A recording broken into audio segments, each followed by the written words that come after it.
اور اس حدیث کا رفع حضرت ابو بکر صدیق تک پہنچتا ہے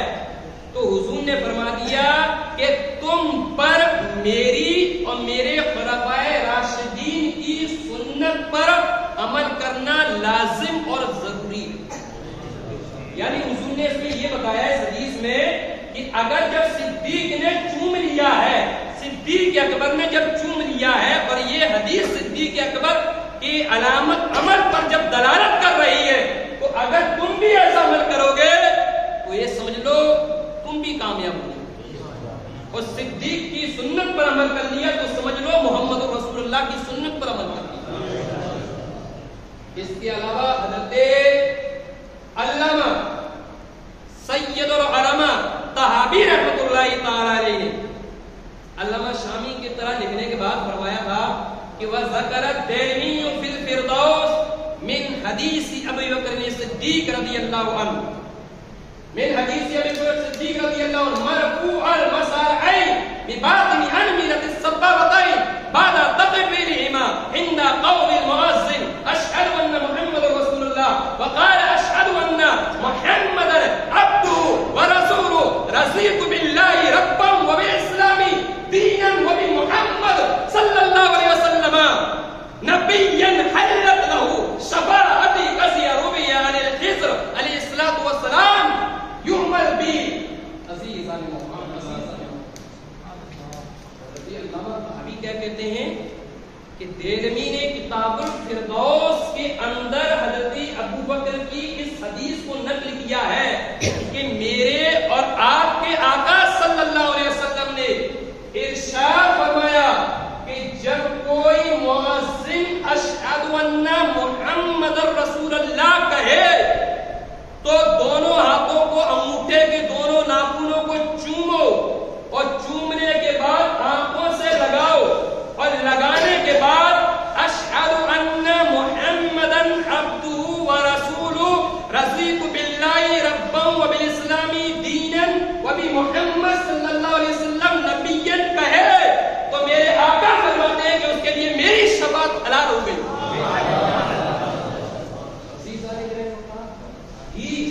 کیا کہہ رہے ہیں کہ اگر کسی نے چوم لیا حضور کے نام پر، حضور فرماتے ہیں اگر چوم لیا مؤذن کہے اشہد ان محمد رسول اللہ اور میرے چاہنے والے نے چوم لیا آنکھوں سے لگا لیا اس کے لیے تو میری شفاعت حلال ہو گئی. تو اس میں حدیث اور فقہ دونوں شامل ہیں، یعنی مسئلے مسائل کی جگہ وہ مسئلے مسائل بھی ہوں گے، حدیث کی جگہ حدیث ہوں گے. سب سے پہلی چیز یہ کہ جب اذان میں جب مؤذن یہ کہتا ہے اشہد ان محمد رسول اللہ، یا تکبیر میں جب وہ یہی بولتا ہے یا حضور صلی اللہ علیہ وسلم کا جہاں نام آتا ہے تو ہم لوگ انگوٹھوں کو چومتے ہیں اور چومنے کے بعد آنکھوں سے لگاتے ہیں، چومتے بھی ہیں اور آنکھوں سے بھی لگاتے ہیں. اس کا ثبوت کہیں ہو تو بتاؤ. اعتراض ہے مخالفین کا کہ اس کا کہیں بھی ثبوت ہو تو بتا دو. سب سے پہلی چیز تو میں آپ کو یہ کہوں گا کہ فقہ جو اصول ہے، انوار شریعت ہو، بار شریعت ہو، اس کے علاوہ ہدایہ وغیرہ ہو یا فتاوی شامی ہو، ان تمام کتابوں کو اگر ہم اٹھا کے دیکھیں گے تو ایک مسئلہ ضرور ملے گا، اور وہ یہ کہ جب اذان ہو، جب مؤذن کی آواز ہمارے کانوں سے ٹکرائے، چاہے وہ مائک کے ذریعے ہو یا بغیر مائک کے ہو، تو ہمیں اس وقت خاموش رہنا چاہیے، اس وقت خاموش. فقہائے کرام نے یہاں تک بھی کہا ہے کہ اگر اذان ہوتے وقت اگر کوئی گفتگو کرتا ہے، اگر کوئی دنیاوی بات چیت کرتا ہے، تو آپ یہ سمجھیے کہ ہو سکتا ہے معاذ اللہ اس کا خاتمہ ایمان پر ہی نہ ہو، ایمان ہی پر نہ ہو. یعنی جب وہ مرے، جب وہ اس دنیا سے جائے تو اسلام کی حالت میں وہ جائے نہیں بلکہ دوسرے مذہب میں، یعنی اسلام سے خارج. اس لیے میں فقہائے کرام نے اس پورا زور دیا کہ جب اذان ہو تو اتنی دیر کے لیے خاموش ہو. بلکہ فتاوی شامی کے اندر ایک مسئلہ اور ملتا ہے کہ اگر آپ سفر کر رہے ہو اور اگر اذان کی آواز سنی جائے تو یہاں تک کہ لکھا کہ کھڑا ہو جائے اور پوری اذان کی آواز سنے اور جواب دے، اس کے بعد آگے بڑھے۔ عزیزان میرے، اب جو اشہد ان محمد رسول اللہ جو ہم کہتے ہیں وہ انگوٹھے کو چھوتے ہیں، یہاں بھی حضور کا نام آتا ہے، ہم انگوٹھے کو چھوتے ہیں۔ اس کے 4 فوائد میں آپ کو ذکر کر رہا ہوں، 4 فائدے، اور چاروں کا حدیث اور پھر انشاءاللہ۔ پہلا فائدہ یہ کہ اس کے عامل کو، یعنی جو چومتا ہے انگوٹھے اشہد ان محمد رسول اللہ پر، جو انگوٹھے چومتا ہے اور آنکھوں سے لگاتا ہے، اس کے 4 فائدے۔ پہلا یہ کہ اس کے عامل کو آقا کریم صلی اللہ علیہ وسلم کی شفاعت نصیب ہوگی۔ اس کے عامل کا مطلب کیا ہے؟ یعنی جو ایسا عمل کرے گا، جو ایسا عمل کرے گا، کیسا؟ اشہد ان محمد رسول اللہ چومے گا اور آنکھوں سے لگائے گا، تو حضور صلی اللہ علیہ وسلم اس کی شفاعت فرمائیں گے۔ پہلا مسئلہ۔ دوسرا یہ کہ آقا کریم صلی اللہ علیہ وسلم اسے اپنی سواری میں بٹھا کر جنت میں لے جائیں گے۔ تیسرا یہ کہ جو اس عمل کو کرے گا، جو اشہد ان محمد رسول اللہ پر انگوٹھے چومے گا، آنکھوں سے لگائے گا، وہ کبھی بھی اندھا نہیں ہوگا اور اس کی آنکھیں بھی کبھی نہیں دکھیں گی۔ چوتھا مسئلہ یہ کہ اگر کسی کی آنکھیں دکھتی ہوں، کسی کی آنکھوں میں درد ہوتا ہو، تو یہ انگوٹھی چومنے کا سب سے بہترین علاج بھی ہے کہ اگر ہم ایسا کریں گے تو انشاءاللہ یہ درد آنکھوں کا ختم ہو جائے گا، ایک دم ختم۔ بلکہ تفسیر روح البیان کے اندر ایک روایت ملتی ہے حضرت علامہ امام شیخ ابو طالب محمد بن علی المکی کی، اور بہت اہم روایت، اور وہ یہ کہتے ہیں اپنی کتاب کے اندر، تفسیر روح البیان کے اندر انہوں نے ذکر کیا ہے علامہ امام نے، اور اس کو تفسیر روح البیان کے اندر اپنی کتاب کا حوالہ دیا ہے قوت القلوب کا۔ اور قوت القلوب کی روایت کیا ہے؟ وہ یہ ہے کہ حضرت علامہ یہ کہتے ہیں کہ حضور صلی اللہ علیہ وسلم اپنے گھر سے نکلے، غور سنیے گا، اسی وجہ سے میں نے مائک ہٹا دیا، غور سے سن لیں۔ حضور علیہ السلام اپنے گھر سے نکلے، اب جب حضور اپنے گھر سے نکلے تو وہ دن تھا جمعے کا، مہینہ تھا محرم کا، اور حضور علیہ السلام مسجد میں داخل ہوئے۔ اب جب حضور مسجد میں داخل ہوئے تو ایک ستون میں بیٹھ گئے، حضور بیٹھے، اور جب حضور علیہ السلام بیٹھے تو اس وقت اذان ہو رہی تھی، حضرت بلال اذان دے رہے تھے، اور جب حضرت بلال اذان دے رہے تھے اور جب پہنچے حضرت بلال اشہد ان محمد رسول اللہ پر، تو حضرت ابو بکر صدیق رضی اللہ تعالیٰ نے اپنے ناخن لیے انگوٹھوں کے اور چوما اور آنکھوں سے لگایا۔ کیوں؟ آنکھوں سے لگایا، اور ایسا مت سوچیے کہ مناسب پتہ نہیں اپنے یہاں کوئی ہے نہیں، لگے فرمائے کرام موجود ہے، خاص کر یہ کہ شہر مرائنا کی مرکزی جگہ جہاں مسجد کے مفتی صاحب بھی بیٹھے ہوئے، سوالوں کے ساتھ بول رہا ہوں۔ تو حضرت ابو بکر صدیق نے جب چوما، صدیق نے چوما، نبی پاک صلی اللہ علیہ وسلم نے دیکھا، اور جب حضور نے دیکھ لیا کہ صدیق نے انگوٹھے چومے بھی ہیں، آنکھوں سے بھی لگایا، حضور خاموش ہے، اذان ہو گئی مکمل، تب صدیق اکبر رضی اللہ عنہ سے میرے آقا کریم صلی اللہ علیہ وسلم نے فرمایا، اے ابو بکر صدیق، جو عمل تم نے کیا ہے، جو انگوٹھے تم نے میرے نام سے چومے ہیں اور آنکھوں سے لگائے ہیں، جس طریقے سے تم نے کیا ہے، اگر کوئی اور بھی کرے گا تو اللہ تبارک و تعالی اس کے تمام ظاہر اور باطن دونوں قسم کے گناہوں کو معاف فرماتا ہے۔ اور پھر حضور علیہ السلام نے فرمایا، اے صدیق، گناہ کو اللہ معاف فرما دے گا۔ دوسرا یہ کہ وہ شخص ہمیشہ ہمیش کے لیے اپنی آنکھوں کی تکلیف سے نجات بھی پا جائے۔ عزیز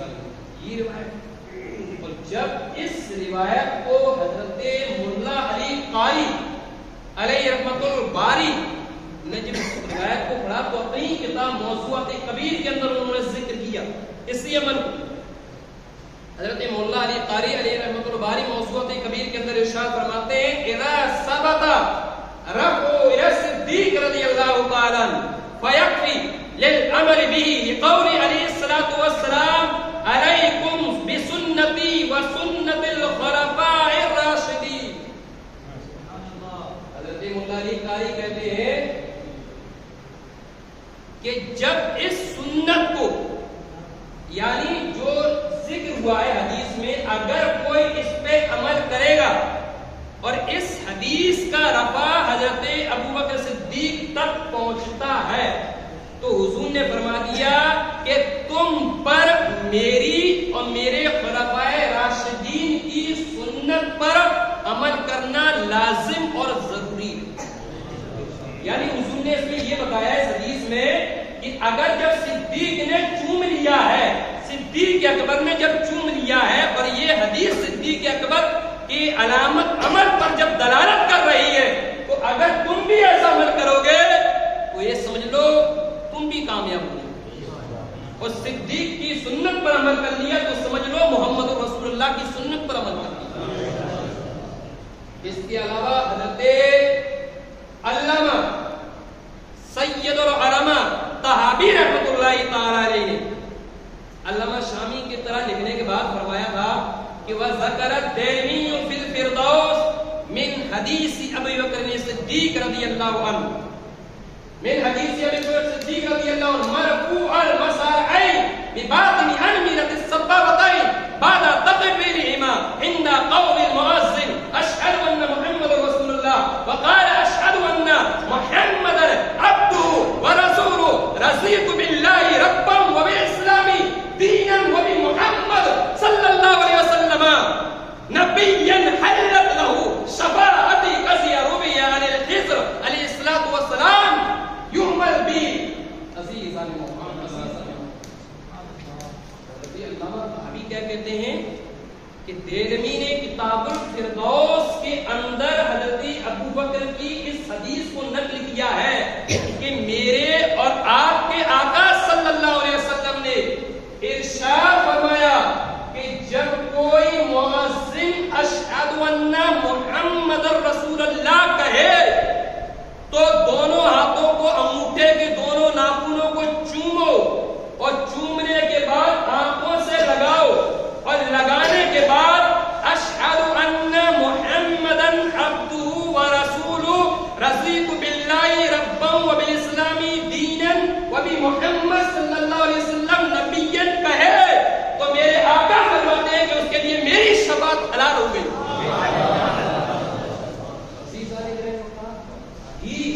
کیا کہہ رہے ہیں کہ اگر کسی نے چوم لیا حضور کے نام پر, حضور فرماتے ہیں اگر چوم لیا مؤذن کہے اشہد ان محمد رسول اللہ اور میرے چاہنے والے نے چوم لیا آنکھوں سے لگا لیا اس کے لیے تو میری شفاعت حلال ہو گئی. تو پھر حضور یہ فرماتے ہیں کہ ایسا ہی حضور علیہ الصلوۃ والسلام یہ بھی فرماتے ہیں کہ پھر وہ شخص اپنی آنکھوں کے مرض سے بھی نجات پا جائے گا.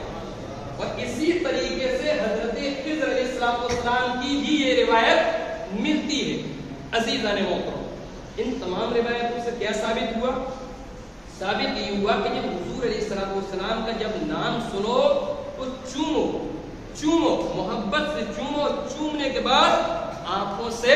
لگا دو. اب عزیزان محترم آخری روایت حضرت علامہ ابن عابدین شامی رحمۃ اللہ تعالی علیہ وہ رد المحتاج جلد اول صفحہ نمبر 267 کے اندر تحریر فرماتے ہیں. وہ یہ کہتے ہیں یستحب ان یقال عند السماع الاولى عن الشهادة صلی اللہ علیہ یا رسول اللہ وعند الثانية منها قرتين یا رسول اللہ ثم يقول اللهم مطيني بالسمع والبصر بعد وضع زبر ابهامين على العينين فانه صلی اللہ علیہ وسلم يقول قائلا له الى الجنة كذا في كنز العباد كهستاري ومثله فتاوى الصوفية. عزیزان محترم اب اس حدیث کا اگر ترجمہ دیکھو شیخ سے پھر کی کتاب کا اگر ترجمہ دیکھو تو ماشاءاللہ دل جگمگانے اٹھے. حضرت علامہ ابن عابدین شامی رحمۃ اللہ تعالی علیہ کہتے ہیں کہ اشہد ان محمد رسول اللہ جو سنتے ہیں نا آنکھوں سے لگاتے نا، یہ صرف جائز اور درست ہی نہیں ہے، یہ صرف جائز ہی نہیں، صرف درست ہی نہیں، بلکہ ایسا کرنا یہ مستحب ہے۔ مستحب کیا کہا کہ مستحب یہ ہے کہ جب مؤذن اشہد ان محمد رسول اللہ کہے تو اس کے جواب پہلے جب یہ کہے تو سننے والا کہے صلی اللہ علیہ یا رسول اللہ۔ مؤذن کہے اشہد ان محمد رسول اللہ تو سننے والا کہے صلی اللہ علیہ یا رسول اللہ۔ پھر دوسری بار مؤذن کہے اشہد ان محمد رسول اللہ تو پھر سننے والا کیا کہے گا؟ قرۃ عین بک یا رسول اللہ۔ اور پھر کہے اللہم مقتنی بالسمع والبصر۔ اگر کوئی ایسا کرتا ہے فإنہ صلی اللہ علیہ وسلم یکون قائدا لہ الی الجنہ، تو میرے آقا یہ ارشاد فرماتے ہیں کہ اگر کوئی ایسا کرتا ہے، میرے نام کو سنتا ہے اور چومتا ہے اور آنکھوں سے لگا لیتا ہے، تو میں محمد رسول اللہ اپنی رکاب اقدس میں اسے جنت میں لے جاؤں۔ حضور فرماتے ہیں میں اسے اپنی سواری میں جنت میں لے جاؤں، اپنی سواری میں۔ عزیزان محترم، حضور اپنی سواری میں جنت میں لے جائیں گے، کتنی بڑی چیز ہے بھائی۔ اور یہ مضمون جامع الرموز علامہ کہستانی کا ہے، اور اسی کے مثل فتاوی شامی نے بھی ذکر کیا ہے۔ عزیزان محترم، ان تمام روایتوں سے یہ ثابت ہوا کہ جب حضور کا نام سنے پہلے تو پوری اذان غور سے سنے، اور اشہد ان محمد رسول اللہ سنتے وقت انگوٹھوں کو چومیں، محبت سے چومیں، اور چومنے کے بعد آنکھوں سے لگائیں گے تو انشاءاللہ ہماری آنکھیں بھی بیماریوں سے نجات پا جائیں گی، آنکھوں کے اندر بھی روشنی پیدا ہو جائے گی، اور نبی پاک صلی اللہ علیہ وسلم کی حدیث ان کے قول اور فعل پر بھی عمل ہو جائے گا، اور صحابہ کے قول پر بھی عمل ہو جائے گا، صحابہ کے عمل پہ بھی عمل ہو جائے گا۔ عزیزان محترم، عزیزان محترم، یہ محفل تھی غوث اعظم رضی اللہ عنہ سے منسوب، لیکن کچھ چیزیں جو تھی وہ آپ جانتے ہیں، میں نے اس کو ذکر کیوں کیا آپ سب لوگ جانتے ہیں جو اس مسئلے سے تعلق رکھتے ہیں، اس وجہ سے مجھے ذکر کرنا پڑا۔ عزیزان محترم، میں اپنا آدھا منٹ کا یہ واقعہ آپ کو بول دوں تاکہ میں بھی اس محفل میں شامل ہو جاؤں صحیح طریقے سے گیلری شریف میں۔ صرف ایک چھوٹا سا واقعہ قواعد الجواہر کے اندر کی ایک روایت پیش کر رہا ہوں کہ ایک راہب پیران پیر بڑے پیر دستگیر حضور سیدنا شیخ عبد القادر جیلانی محی الدین سبحانی کی بارگاہ میں آیا، غوث اعظم کی بارگاہ میں آیا، اور جب آیا تو سرکار غوث تقریر فرما رہے تھے، غوث اعظم تقریر بیان فرما رہے تھے، آ گیا، اور آنے کے بعد سرکار غوث اعظم کے ہاتھ پر اسلام قبول، ایک راہب نے اسلام قبول، وہ بھی غوث اعظم کے ہاتھ پر، اور غوث اعظم سے جب اسلام قبول کر لیا تب کہا، پورے مجمع عام میں کہا کہ میں یمن کا رہنے والا ہوں، اور میں نے یہ سوچا کہ یمن کے اندر جو سب سے زیادہ پرہیزگار ہوگا، سب سے زیادہ متقی ہوگا، سب سے زیادہ نیک ہوگا، سب سے زیادہ بصیرت ہوگا، تو یہ سمجھ لیجیے کہ میں اسی کے ہاتھ پر مرید ہو جاؤں، اسی کے ہاتھ پر۔ میں نے یہ سوچا، اور سوچنے کے بعد سو گیا۔ جب میں سوتا ہوں تو کیا دیکھتا ہوں کہ عیسیٰ پیغمبر حاضر ہو جاتے ہیں خواب میں، عیسیٰ اللہ کے نبی صلی اللہ علیہ وسلم، عیسیٰ وہ حاضر ہوتے ہیں اور کہتے ہیں کہ تم پرہیزگار ڈھونڈ رہے ہو، تم متقی ڈھونڈ رہے ہو، تم نیکوکار ڈھونڈ رہے ہو، تم بصیرت ڈھونڈ رہے ہو، تو جاؤ یمن کی سرزمین پر مت ڈھونڈو، اگر نیک دیکھنا ہے، پرہیزگار اور متقی دیکھنا ہے، اگر ولی صفت انسان تمہیں دیکھنا ہے تو جاؤ بغداد چلے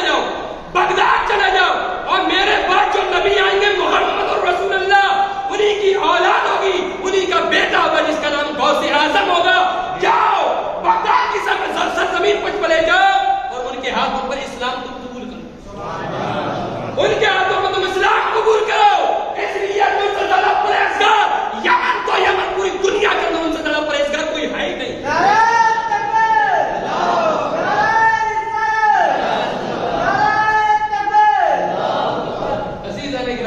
میرا وقت ہو چکا ہے، کہنے کا مطلب یہ ہے کہ اللہ تبارک و تعالیٰ نے سیدنا سرکار غوث اعظم کو بھی بڑا مقام عطا فرمایا ہے، اسی لیے امام احمد رضا فرماتے ہیں واہ کیا مرتبہ اے غوث ہے بالا تیرا، اونچوں کے سروں سے ہے قدم اعلیٰ تیرا۔ اللہ کے بارے میں دعا ہے رب تعالیٰ ہم تمام کو باتوں پر عمل کرنے کی توفیق عطا فرما